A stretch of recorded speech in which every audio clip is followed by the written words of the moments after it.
When I was in grad school, the thing that I loved the most, there's just an excitement of discovery. I don't know if you know much of the engineering behind what ASML does, but they break world records with some of their equipment.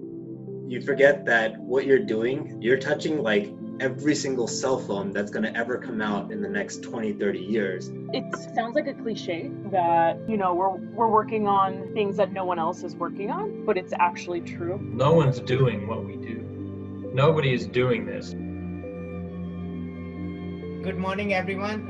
Let's get started. It is my great pleasure to introduce Dr. Jan Schoot, Dr. Silvia de Dea, Dr. Alexander Schafgans.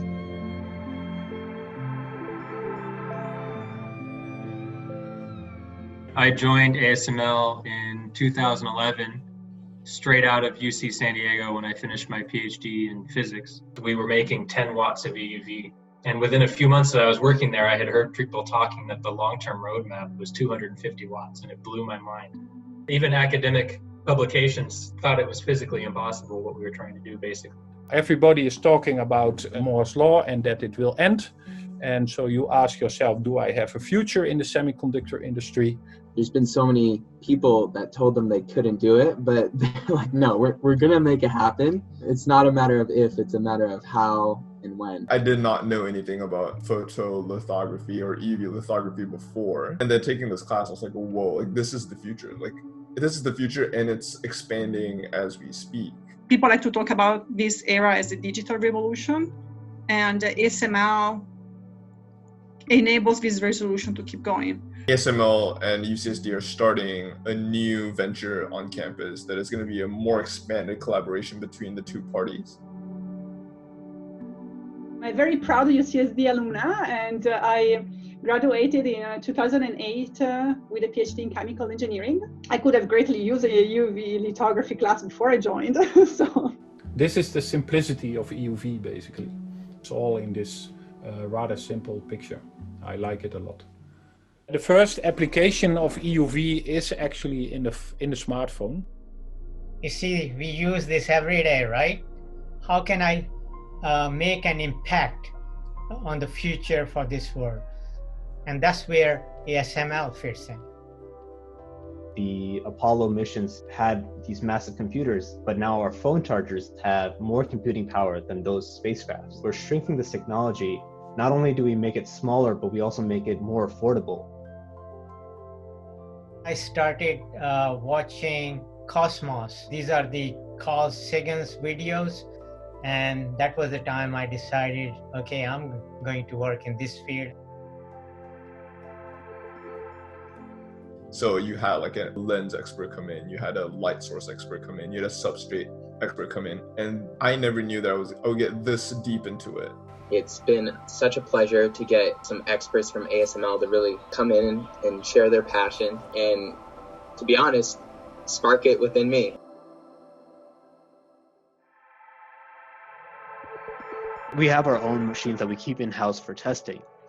And ASML trusts us for these millions of dollars of machine that we can go downstairs and just play with them to get data. Just stressful as an intern, but you get used to it after a while. So we get into the bunny suits and go downstairs. And you feel like kind of like an astronaut that you're prepping up to go inside. 5, 4, 3, 2, 1. And once you're in there, it is quite easy to get lost in just the data and numbers that you work on every day. But once you're wearing that clean suit and you go in the clean room and look at the machine, you realize what you're really working at and how impressive what you're actually doing is. This animation showed that indeed we succeeded just for this one tiny function, and this is happening at many places all over the system. It took us many years to figure out the magical combination.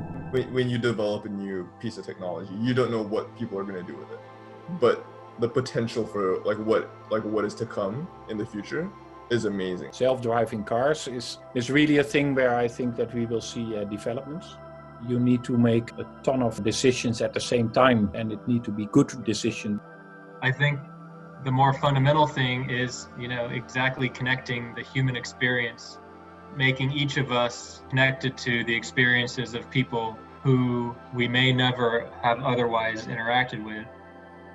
Even virtually, you start to break down the physical boundaries between countries who are like third world and first world.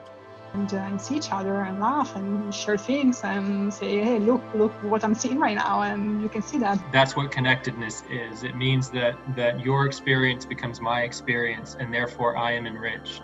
I live with my 92-year-old grandmother. Technology is enabling her to maintain independence at 92 years old. ASML is providing the machines that print the chips that enable this. We work on the wellspring of revolutions enabled by technology, and that is exciting.